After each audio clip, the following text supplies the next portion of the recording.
I a nit el Partit Popular va celebrar un multitudinari mitin a Manises. El líder dels populars, Francesc Camps, va acompanyar el candidat a l'alcaldia, Enrique Crespo, i va destacar l'inici de la construcció de l'Hospital de Manises i la inauguració de la línia de metro que ja connecta esta localitat de l'Horta Sud amb la ciutat de València.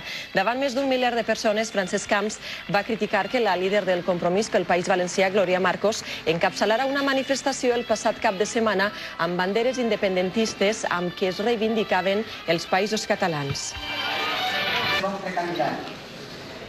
Lo encabezaba la candidata de una coalición política que es la única opción que tiene el Partido Socialista para gobernar en nuestra tierra. Por lo tanto, la alternativa del 27 de mayo es muy clara. La valenciana, la de la prosperidad, la del futuro o la que mira atrás y nos llama de manera que nosotros no nos llamamos. Esta es la gran diferencia.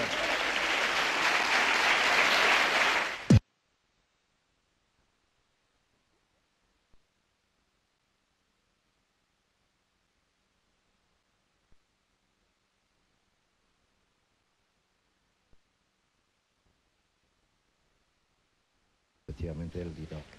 Anem amb més coses. El Partit Socialista del País Valencià ha presentat avui el seu autobús de campanya amb el qual recorrerà el nostre territori fins a les eleccions autonòmiques i municipals del 27 de maig. El candidat a la presidència de la Generalitat, Ignasi Pla, ha dit que treballaran perquè es produïsca un canvi de govern a la Comunitat Valenciana.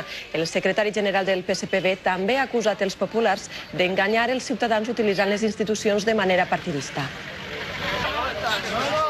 Con este autobús vamos a recorrer toda la comunidad, de norte a sur, con la clara vocación de convencer de que el cambio es posible y de que los ciudadanos, la mayoría, va a ganar con el cambio.